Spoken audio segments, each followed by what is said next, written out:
What's going on, everyone? If you're a PvPer or somebody looking to get into PvP in Lost Ark, there was an invaluable update for the PvP community that dropped in Korea recently.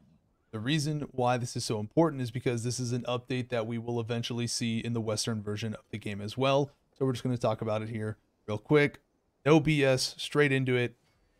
They have updated the custom game format. So as you know, many people have been asking for a way for people to have proper 1v1s, 2v2s, just more freedom of customization in their custom games. And they have done that. You can now officially have legitimate 1v1s. You don't need to get 6 people in order to have a last team standing match where you all leave after the first 2 people fight.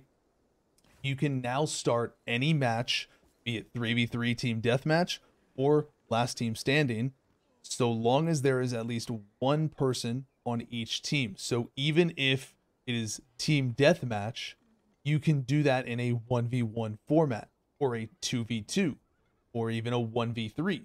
And that applies for last team standing as well. You can do a 1v3 for last team standing. You know, you can take that challenge of trying to beat 3 other people while you only have your single life over there on your side. So as long as there is one person on each team, we're able to start a custom match now, be it for deathmatch or last team standing. Additionally, they've updated the in-game spectator camera. So it's a little more, user-friendly, as well as better camera functionality general. So that's very good from an esports perspective or a tournament hosting perspective, casting just in general.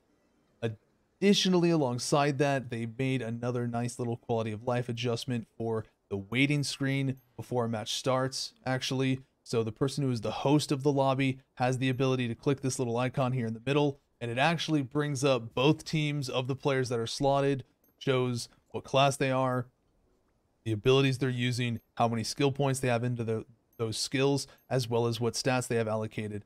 And if you start the match and go to this page, you'll actually get the timer tick down as well before the match begins. So safe to assume this will probably be what the starting screen will look like going into a lot of the Royal Road tournament matches. They'll bring this up before the match starts so that people watching can see what the teams are, what abilities they're running, what, skill points they have invested into what skills, and so forth. It's just a nice little informational page that you're able to have before the start of a match for a viewer perspective of it, in my opinion. Additionally, in game, they have also introduced a forfeit functionality for the custom matches. So custom matches, you no longer have to, wait out the timer or have everybody log off or log onto a different character to make the match cancel so that you can start a new game, because that's what you have to do on Russia right now. There is now a forfeit functionality, so if somebody DCs or something, you can just have people forfeit the match. You can create a new lobby and get right back into it. No more nonsense to get involved with it. So this is, in my opinion, a really big update for the PvP community. This allows so much more freedom for events, tournaments, esports. Honestly, guys, this game is primed for esports. It already exists to a degree in Korea.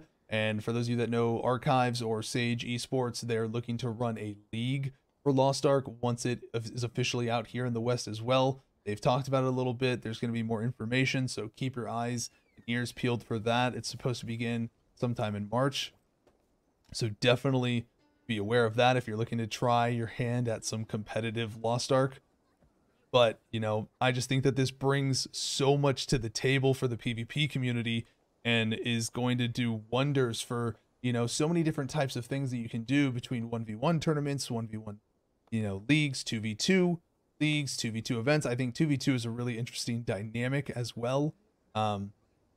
Last team standing, I like the idea of being able to have a custom match where you take on a 1v2 where, you got to play 2 or 3 people in a row and you just have yourself. It's a great way to practice, because those types of situations do pop up in actual last team standing. So very interesting to see here. It's nice to know that there's been a lot of attention to the PvP elements of the game recently. you know, not just the PvE, which is the main focus. So definitely a plus in that regard. I think that this is a great change and tool for the PvP community, and I think it's really awesome and is only going to improve things going forward for it. But just wanted to bring this to you guys, talk about it a little bit. So if you have any questions, be sure to leave them in the comments, or you can catch us live on Twitch at twitch.tv/Zav. Be sure to like and subscribe if you enjoyed the video, comment, all that algorithm stuff. Thank you so much for watching, and have a good one.